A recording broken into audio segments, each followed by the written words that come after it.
जय हिंद साथियों, स्वागत है आपका एसपी सेल्फ स्टडी में। देखिए, आर्मी अग्निवीर जो है वह परमानेंट होने वाले हैं। ठीक है, जो पहला बैच है क्या अपडेट है पूरी, और पहला बैच जो है वह परमानेंट हो गया है क्या, और 4 बड़े बदलाव, कौन कौन से बड़े बदलाव किए गए हैं इस वीडियो में सब कुछ बताने वाले हैं। ऑफिशियल नोटिस आया है क्या, और अग्निवीरों को रेलवे में आरक्षण कैसे दिया जाएगा, सब कुछ बताने वाला हूँ इस वीडियो में। तो वीडियो को लास्ट तक जरूर देखना और चैनल को सब्सक्राइब भी कर लीजिएगा अगर मैं थोड़ी भी जानकारी ऐसी सही देता हूँ तो। ठीक है, देखिए, रेलवे में क्या चीज, आरक्षण। आरक्षण, ठीक है। 10% आरक्षण किसे है, 5% आरक्षण किन लोगों के लिए है, सब कुछ इस वीडियो में बताने वाला हूँ। तो वीडियो को लास्ट तक जरूर देखिएगा। देखो, यहाँ पे लिखा हुआ है कि अग्निवीर योजना, रेलवे में 4 साल की सेवा के बाद मिलने वाले लाभ। अग्निवीरों को 4 साल की सेवा उन्होंने दे दी, रिटायर्ड होंगे जब वो, तब उनके लिए कौन कौन से लाभ मिलेंगे रेलवे की ओर से।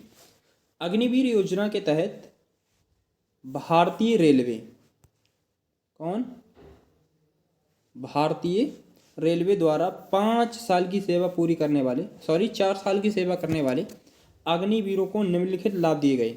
ठीक है, कौन कौन से लाभ दिए गए, ये बात आपको समझ में आ रही, कौन कौन से लाभ दिए गए हैं।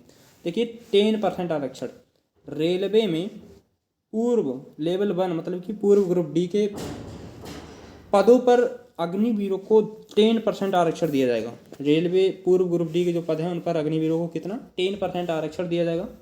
और 5% आरक्षण, देखो, लेवल 2 और उससे ऊपर के पदों पर 5% आरक्षण प्रदान किया जाएगा। जो लेवल 2 है उससे ऊपर के पदों पर 5% आरक्षण दिया जाएगा। ठीक है, और आयु में छूट, आयु में जो पहला बैच होगा, पहला बैच होगा, पहला बैच, उसके लिए कितने, 5 साल की छूट दी जाएगी पहले बैच के लिए। और इसके बाद मतलब कि जो दूसरा बैच होगा, सेकंड बैच, उसके लिए 3 वर्ष की आयु में छूट दी जाएगी। ठीक है, इतनी छूट दी जाएगी। अब देखिए कौन कौन कार्य मुक्त होंगे। ठीक है, देखिए यहाँ पे लिखा हुआ है अग्निवीर, अग्निवीरों को कार्य मुक्त होने के बाद ही स्थायी भर्ती का मौका दिया जाएगा। देखिए यहाँ पे लिखा हुआ है, मैं थोड़ा कलम से ही कर लेता हूँ अपना।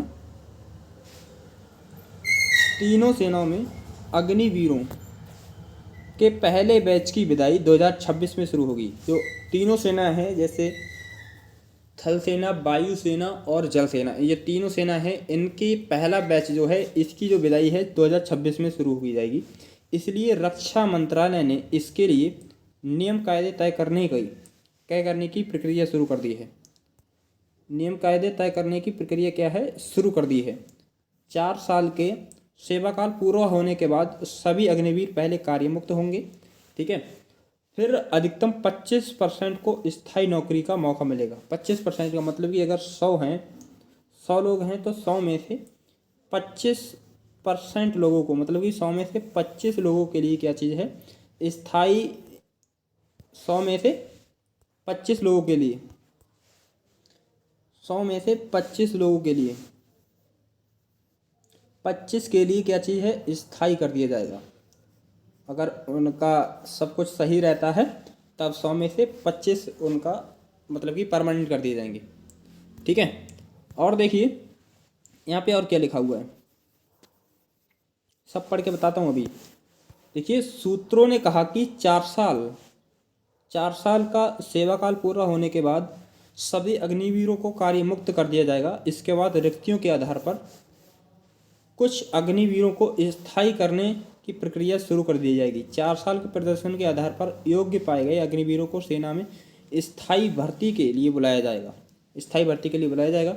इसके लिए अलग से कोई परीक्षा नहीं होगी। ठीक है, इसके लिए क्या चीज़ है, अलग से परीक्षा कोई नहीं होगा। काफ़ी लोगों का डाउट था कि अलग से कोई परीक्षा होगी कि नहीं होगी, तो अलग से कोई परीक्षा नहीं होगी। उनके कार्य अनुभव के आधार पर ही उनके लिए परमानेंट किया जाएगा। ठीक है, और देखिए प्रतीक्षा सूची भी तैयार होगी। सूत्रों के ने कहा कि जिन अग्निवीरों को स्थायी सेवा के लिए मौका दिया जाएगा, हो सकता है कि उनमें से सभी वापस आने को तैयार ना हो, ऐसी स्थिति में प्रतीक्षा सूची बनेगी जिसमें इंतजार कर रहे पूर्व अग्निवीरों को मौका दिया जाएगा। इस प्रकार किसी भी अग्निवीर को सेवा में रहते हुए पता नहीं लग पाएगा कि भाई स्थायी हैं, हो पाएगा या नहीं हो पाएगा, ठीक है, जिससे कि उन्हें दुख ना हो। इस वजह से उन्होंने ये प्रक्रिया अपनाई है। आगे आपके लिए बता दूं, तीनों सेनाओं में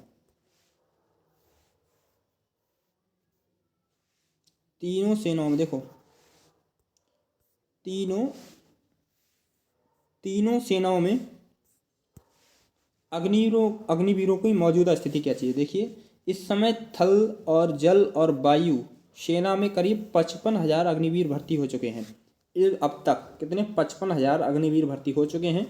50,000 भर्ती प्रक्रिया में है। 50,000 भर्ती क्या है, वही प्रक्रिया में है।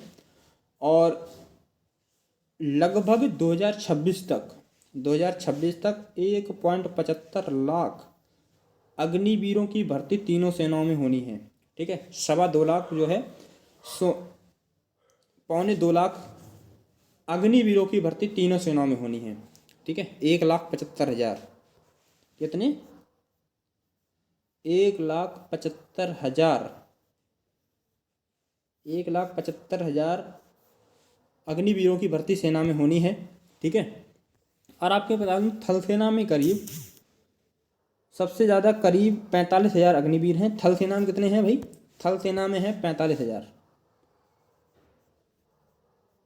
थल सेना में कितने हैं?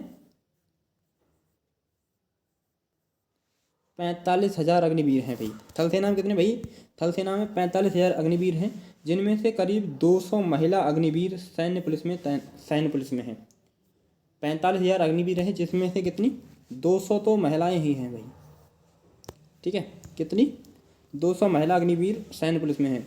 वायुसेना और नौसेना में करीब 10,000 अग्निवीर या तो भर्ती हो चुके हैं या प्रक्रिया में हैं। वायुसेना का भी देखिए, वायुसेना में कितने? 10,000 भाई, ठीक है। वायुसेना में और जल सेना में, ठीक है, या तो भर्ती हो चुके हैं या तो यह प्रक्रिया में है, ठीक है। तो आपके लिए ये अपडेट पसंद आई होगी तो वीडियो को बताइए। ऐसी कोई अगर डाउट है आपके मन में तो प्लीज़ आप कमेंट कीजिएगा और बताइएगा क्या डाउट है आपके लिए, ठीक है, कमेंट बॉक्स में। और अगर आप तैयारी कर रहे हैं किसी चीज़ की तो हमने इसकी वीडियो डाल दी है SSC GD की, ठीक है, 75 डेज चैलेंज की क्लास पड़ी हुई है काफ़ी, उन्हें आप ज्वाइन कर लीजिए, वहाँ से ज़रूर क्वेश्चन फंसेगा। तो मिलता हूँ मैं नेक्स्ट वीडियो में। अगर कोई अपडेट चाहिए तो कमेंट में बता दीजिएगा और साथ ही जय हिंद लिखना बिल्कुल मत भूलिएगा, ठीक है। तो मैं मिलता हूँ नेक्स्ट वीडियो में, तब तक के लिए बाय, जय हिंद, जय भारत, ठीक है। यहाँ पे ये कर लीजिएगा। मिलता हूँ, जय भारत।